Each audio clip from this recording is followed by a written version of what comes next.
Party ఆధ్వర్యంలో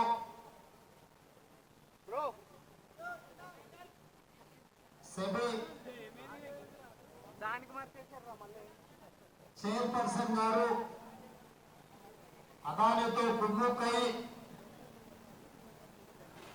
లక్షల కోట్ల రూపాయలను ప్రజల సంపద దోసుకుంటున్నారని ఒక స్వతంత్ర సంస్థ హిండెన్బర్గ్ ఒక పరిశోధనాత్మక వివరాలను సేకరించి నరేంద్ర మోడీ ప్రభుత్వం ఏ రకంగా ప్రజల ఆస్తులను సెబీ ద్వారా షేర్ మార్కెట్ ద్వారా కొల్లగొడుతున్నారో ఒక సంచలనాత్మకమైన నివేదికనిచ్చి బయటపెట్టింది. ఆ వివరాలకు సంబంధించి రాజ్యసభలో లోక్సభలో జాతీయ స్థాయిలో శ్రీ మల్లికార్జున్ ఖర్గే గారు, శ్రీమతి సోనియా గాంధీ గారు, శ్రీ రాహుల్ గాంధీ గారి నేతృత్వంలో చట్టసభలలో కొట్లాడడమే కాకుండా सड़क से लेकर संसद तक जगह जगह पे इनके खिलाफ आवाज उठाए, मगर प्रधानमंत्री उनके परिवार ने अदानी को बचाने के लिए किसी का आवाज सुनने के लिए वो लोग तैयार नहीं है। इसीलिए leader of opposition in Lok Sabha Shri Rahul Gandhi ji Lok Sabha में आवाज उठाकर इनके खिलाफ कार्रवाई करने के लिए जॉइंट पार्लियामेंट्री कमेटी के लिए इन्होंने डिमांड किए, मगर नरेंद्र मोदी जवाब देना छोड़कर 4 दिन पहले ही राज्यसभा लोकसभा बंद कर बाहर भाग गए। इसीलिए आज हमारा अध्यक्ष, राष्ट्रीय अध्यक्ष खड़गे जी, हमारे नेता राहुल गांधी जी ने ऐलान किया हर प्रदेश में ईडी ऑफिस के सामने धरना कर इस देश को कैसे अदानी प्रधानी लूट रहे ये बात जनता के सामने रखने के लिए ऐलान किए।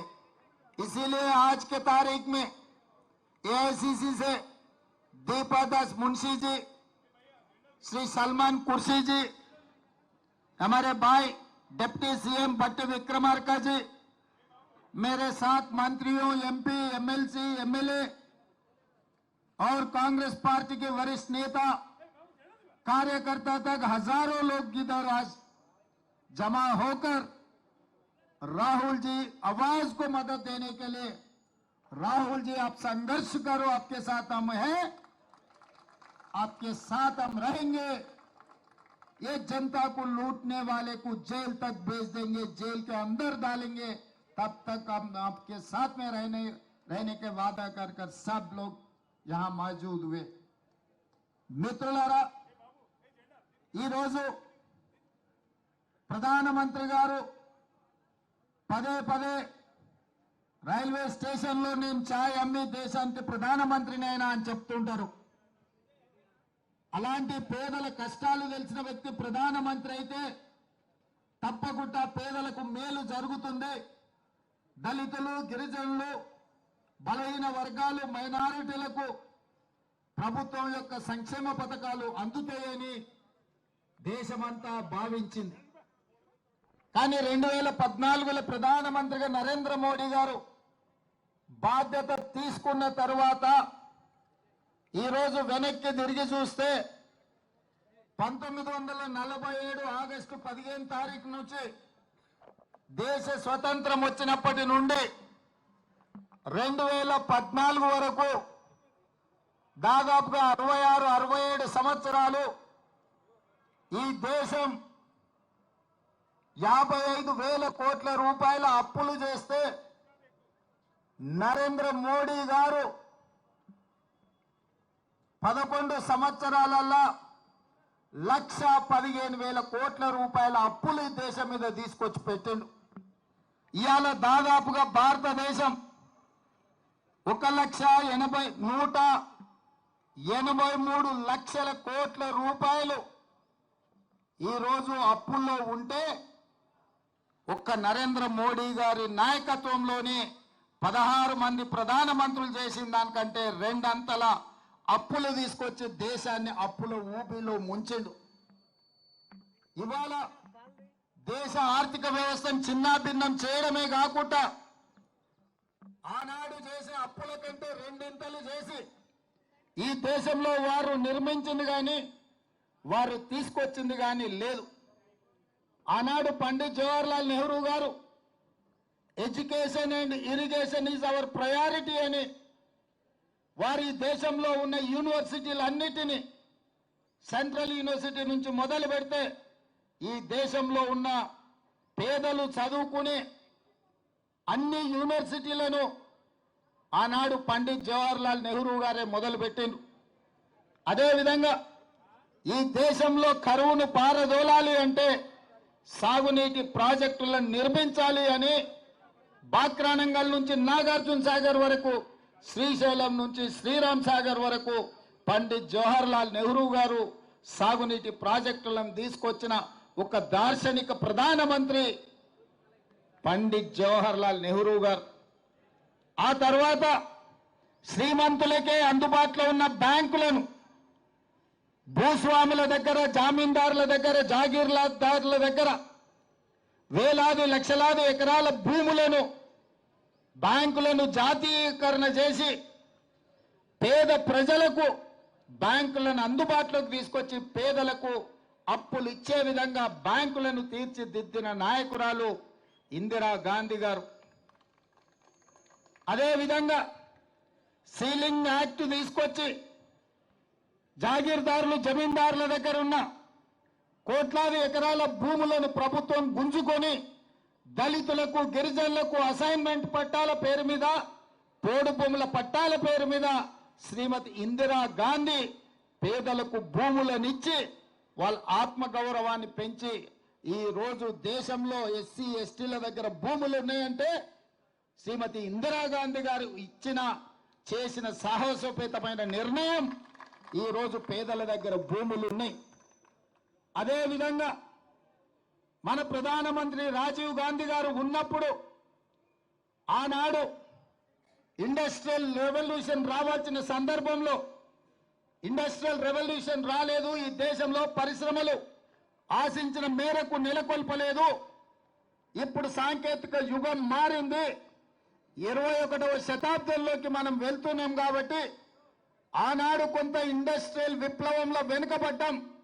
ఈరోజు కంప్యూటర్ విప్లవం, కంప్యూటర్ రెవల్యూషన్ రావాలి దేశంలో అని చెప్పి ఈ దేశానికి కంప్యూటర్ని పరిచయం చేసి సాంకేతిక నిపుణులనిచ్చి ఇవాళ టెలికాం వ్యవస్థను అభివృద్ధి పదం వైపు నడిపించి ఇవాళ ఈ దేశం ప్రపంచంతో పోటీ పడుతుంది. అమెరికాలో సిలికాన్ వ్యాలీ మన చేతుల్లో ఉంది అని అంటే శ్రీ రాజీవ్ గాంధీ గారు తీసుకొచ్చిన సాంకేతిక విప్లవం అన్న సంగతి ఈరోజు మనం చర్చించుకోవాలి.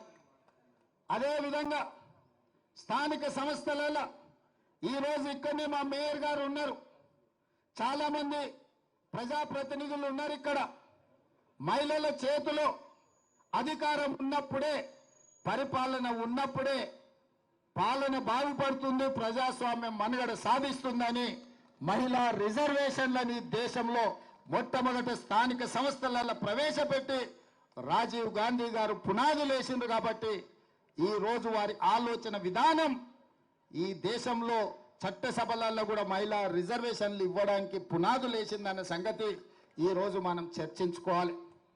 అదేవిధంగా పివి నరసింహారావు గారు సరళీకృత విధానాలు తీసుకొచ్చి ఆర్థికంగా ఈ దేశాన్ని బలోపేతం చేసి అభివృద్ధి పదం వైపు నడిపించడానికి ప్రపంచానికే మార్గదర్శకంగా మనకు పివి నరసింహారావు గారు నిలబడ్డారు.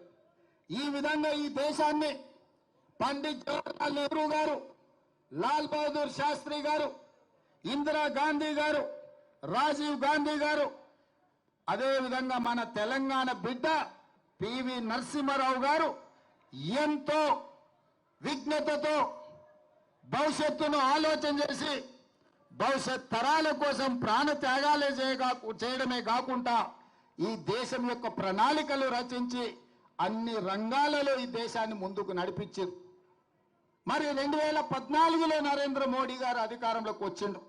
నేను ఇవాళ అడుగుతున్న భారతీయ జనతా పార్టీ నాయకులను, ఆనాడు గుజరాత్ నుంచి నరేంద్ర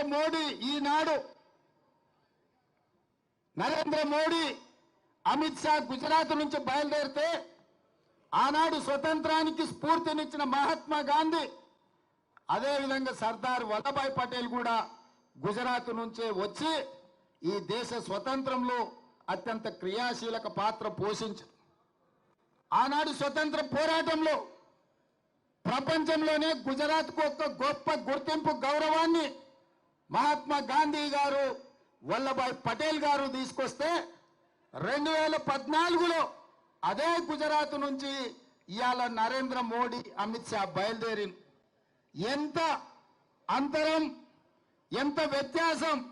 ఆ ఇద్దరిని చూస్తే ప్రపంచమే నమస్కరించే విధంగా ఉంది. ఈ ఇద్దరిని చూస్తే ప్రపంచాన్నే దోసుకునే వ్యక్తులుగా ఇవాళ ప్రపంచం ముందర కనిపించింది. హమ్ దో హమారే దో అని ప్రకటనలు చూసేది. నరేంద్ర మోడీ, అమిత్ షా కలిసి అదానీ, అంబానీలను ఈరోజు గుజరాత్ నుంచి తీసుకొచ్చింది. ఈరోజు గుజరాత్ నుంచి వచ్చిన ఒక నలుగురు, నరేంద్ర మోడీ గారు, అమిత్ షా గారు, అదానీ గారు, అంబానీ గారు, ఈ నలుగురు ఈ దేశాన్ని చేతబట్టి దుష్ట చతుష్టయం ఈరోజు ఈ దేశాన్ని దోసుకుంటున్నారు. దోపిడీలో భాగంగానే సెబీ చైర్పర్సన్ గారు పాల్పడ్డ తప్పిదాల మీద విచారణ చేయండి, తక్షణమే ఆవిడను తొలగించండి, ఆవిడైనా రాజీనామా చేయాలి సెబీ చైర్పర్సన్ గా, లేకపోతే కేంద్ర ప్రభుత్వమే ఆవిడను తొలగించాలి అని మన నాయకుడు రాహుల్ గాంధీ గారు, మల్లికార్జున్ ఖర్గే గారు డిమాండ్ చేశారు. ఆ పని చేయలేదు. ఆ పని చేయనప్పుడు జరిగిన అవకతవకల మీద లోక్సభ, రాజ్యసభలో జాయింట్ పార్లమెంటరీ కమిటీని వేయండి అని కాంగ్రెస్ పార్టీతో పాటు ఇండియా కూటమి డిమాండ్ చేసింది. ఈ డిమాండ్ను అమలు చేయకపోను 4 రోజుల ముందే పార్లమెంటును వాయిదా వేసుకొని ఇవాళ భారతీయ జనతా పార్టీ ప్రభుత్వం పరారైపోయింది. అందుకే ఈరోజు ప్రజల దగ్గరికి వెళ్ళి ప్రజల సంపద ఏ విధంగా లక్షలాది కోట్ల రూపాయల దోపిడీ జరిగిందో ఈడీ కార్యాలయాల ముందు ఈడీ విచారణ జరగాలి. ప్రతి రాష్ట్రంలో ఈడీ అధికారులకు మీరు రిప్రజెంటేషన్ ఇచ్చి ఈ జరిగిన వేల లక్షల కోట్ల రూపాయల దోపిడీ మీద ఈడీ విచారణ జరగాలి, మీరు వెళ్ళి నిరసన తెలపండి అని చెప్పి మన పార్టీ అధ్యక్షుడు పిలిపించాడు. ఈరోజు మనమందరం ఈడ కాంగ్రెస్ పార్టీ అధ్యక్షుడు పిలుపు మేరకు ఈడీ కార్యాలయం ముందు గంటల కొద్దీ నిరసన తెలిపి ఈరోజు దేశ ప్రజలకు మనం చెప్పదలుచుకున్నాం, ఈ జాతి సంపద పేదలకు చెందాల్సింది కేవలం 2 వ్యక్తులకు దోషపెడుతున్నారు. మరో 2 వ్యక్తులన్న సంగతి ఇవాళ ప్రపంచానికి చెప్పాలి, ప్రపంచానికి తెలవాలి అని ఈరోజు మనం నిరసన కార్యక్రమంలో కూర్చున్నాం. ఇది అధ్యక్షుడు ఇచ్చిన పిలుపు కాబట్టి తెలంగాణ రాష్ట్రానికి ముఖ్యమంత్రి అయినా నేను కూడా మీలాక సామాన్యమైన కాంగ్రెస్ పార్టీ కార్యకర్తని కాబట్టి వేలాది మంది కార్యకర్తల మధ్యలో ఇక్కడ కూర్చొని ఈ నిరసన కార్యక్రమంలో పాల్గొనడానికి పార్టీ పిలిపిస్తే ముఖ్యమంత్రి అయినా ప్రధానమంత్రి అయినా ఎంత గొప్ప పదవిలో ఉన్నా పార్టీ పిలుపు మేరకు నిరసన కార్యక్రమాలలో పాల్గొనాల్సిందే. అధ్యక్షుడు ఆదేశం మేరకు ఇవాళ ముఖ్యమంత్రిని అయినా నేను ఇక్కడికి వచ్చి నిరసన కార్యక్రమంలో కూర్చున్న ఇది ప్రజా సంపద దోపిడీ. ఈ దోపిడీని అడ్డుకోవాల్సిన బాధ్యత ప్రతి కాంగ్రెస్ పార్టీ కార్యకర్త మీద ఉన్నది. అందుకే మిత్రులారా, ఇవాళ ఈ దేశం భారీ మూల్యాన్ని చెల్లిస్తుంది. ఈ దేశం ఈ దేశానికి భారతీయ జనతా పార్టీ ముప్పుగా మారింది. ఈ దేశంలో భారతీయ జనతా పార్టీని తొలగించాల్సిన బాధ్యత ప్రతి ఒక్క కాంగ్రెస్ పార్టీ కార్యకర్త మీద ఉన్నది. అదేవిధంగా ఇవాళ అతనికంటే గనుడు ఆచంట మల్లన్న అని నిన్న మొన్న బీఆర్ఎస్ నాయకులు ఈరోజు మాట్లాడుతున్నారు. మేము మోడీ మీద కొట్లాడతామన్నారు. మరి ఆ సన్నాసులను అడుగుతున్నా, లక్షల కోట్ల రూపాయలు దోపిడీ జరిగితే ఒక్క రోజైనా మాట్లాడినరా మీరు అని. ఎందుకు ఇవాళ బీఆర్ఎస్ వాళ్ళు బీజేపీని ఎందుకు నిలదీస్తలేరు? సెబీలో జరిగిన కుంభకోణం, సెబీకి సంబంధించిన జేపీసీ విషయంలో బీఆర్ఎస్ విధానం ఏందో తెలంగాణ ప్రజలకు చెప్పాలి. మీరు బీజేపీలో విలీనమవుతున్నారంటే కాదు మేము చర్చలలోనే ఉన్నామంటారు. మీరు విలీనమవుతారో మీరు మలీనమవుతారో మాకు సంబంధం లేదు. ఇవాళ ఈ సెబీలో జరిగిన కుంభకోణం మీద కేసీఆర్ విధానం ఏందో కేసీఆర్ మాట్లాడాలి. ఇవాళ కేటీఆర్ ఎందుకు ఈ విధానాన్ని ప్రశ్నిస్తూ ఈ ట్విట్టర్ తిన్ను తన ట్విట్టర్లో పెట్టట్లేదు అని నేను అడుగుతున్నా. అక్కడికి వచ్చేది అక్కడికి రాంది ప్రతి చిల్లర మల్లర విషయంలో స్పందించే కేటీఆర్ ట్విట్టర్లో ఎందుకు ఈరోజు ఈ దోపిడీని, ఈరోజు అదానికి అధ్వానంగా ఈ దేశాన్ని దోషపెడుతుంటే ఎందుకు ట్విట్టర్ తిల్లు ఈరోజు మాట్లాడతలేరని నేను అడుగుతున్నా. టీఆర్ఎస్ వాళ్ళకి పట్టిలేదా? ఈ దేశ సంపద దోస్తుంటే బీజేపీకి అనుకూలంగా మీరు ఉన్నారని ఇది ఒక్కటే స్పష్టమైన సాక్ష్యం కదా. నిజంగానే బీఆర్ఎస్ బీజేపీలో విలీనం కాకపోతే, బీజేపీ బీఆర్ఎస్ చీకటి ఒప్పందంలో కాంగ్రెస్ కు వ్యతిరేకంగా కొట్లాడకపోతే ఈ జేపీసీ విషయంలో బీఆర్ఎస్ విధానం ఏందో తెలంగాణ ప్రజలకు చెప్పాలి. ఇవాళ ఆ సన్యాసులు మోడీని అమిత్ షా గారిని మెప్పించడానికి సంతోషపెట్టడానికి అంతర్జాతీయ ఎయిర్పోర్టుకున్న రాజీవ్ గాంధీ పేరు తీసేస్తామంటారు. సచివాలయం ముందర ఉన్న విగ్రహాన్ని తొలగిస్తామంటారు. నేను అడుగుతున్నా, మీ తాతలు ముత్తాతలు మీ మొత్తం జాతి వచ్చిన రాజీవ్ గాంధీ గారి విగ్రహాన్ని కూడా ముట్టుకోలేరు. మళ్ళొక్కసారి నేను చెప్పదలుచుకున్నా, రాజీవ్ గాంధీ విగ్రహం మీద చెయ్యేస్తే మీ ఈపు చింతపండు కాకపోతే నా పేరు మార్చుకుంటా అని నేను చెప్పదలుచుకున్నాను.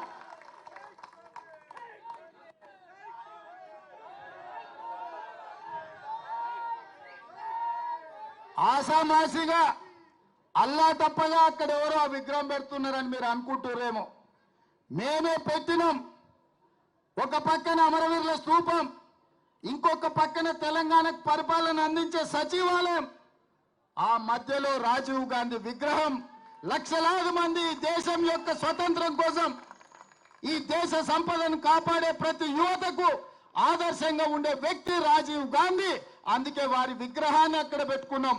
నక్లెస్ రోడ్డు మీదకి వచ్చే లక్షలాది మంది రాజీవ్ గాంధీ గారిని చూసి, వారి విగ్రహాన్ని చూసి స్ఫూర్తి పొందాలి. వారి విధానాలు తెలంగాణ రాష్ట్రానికి స్ఫూర్తినివ్వాలి. తెలంగాణ రాష్ట్రం అభివృద్ధి పదం వైపు నడపాలి అన్నది మా ఆలోచన. అటు పక్కన అంబేద్కర్ విగ్రహం, ఇటు పక్కన ఇందిరాగాంధీ గారి విగ్రహం, ఇంకొక పక్కన పివి నరసింహారావు గారి విగ్రహం. లేని విగ్రహం వల్ల రాజీవ్ గాంధీదే. అందుకే ఈ లక్షలాది మంది కాంగ్రెస్ పార్టీ కార్యకర్తల ఆలోచనలో భాగంగా మా ప్రభుత్వం, మా మంత్రివర్గం అక్కడ రాజీవ్ గాంధీ గారి విగ్రహం పెట్టినాం. ఎవడు తొలగిస్తాడో రావాలి, తారీఖు చెప్పాలి అని చెప్పి నేను చెప్పదలుచుకున్నా.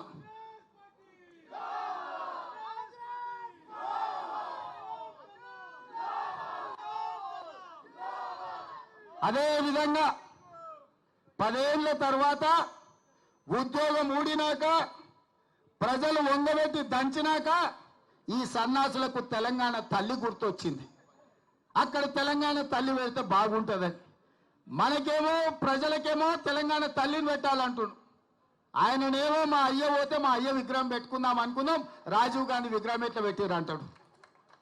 అందుకే తెలంగాణ తల్లి అంటే సోనియమ్మ కనిపించే తెలంగాణ తల్లి. ఆమె జన్మదినం డిసెంబర్ 9 నాడు.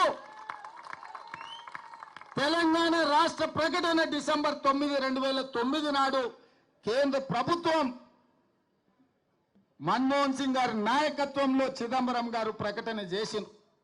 అక్కడ ఇక్కడ కాదు, ఈ రాష్ట్ర పరిపాలనను అందిస్తున్న సచివాలయం లోపట, బయట ఎక్కడో కాదు, సచివాలయం లోపట డిసెంబర్ 9 నాడు తెలంగాణ తల్లి విగ్రహం పెట్టే బాధ్యత మేము తీసుకుంటాం.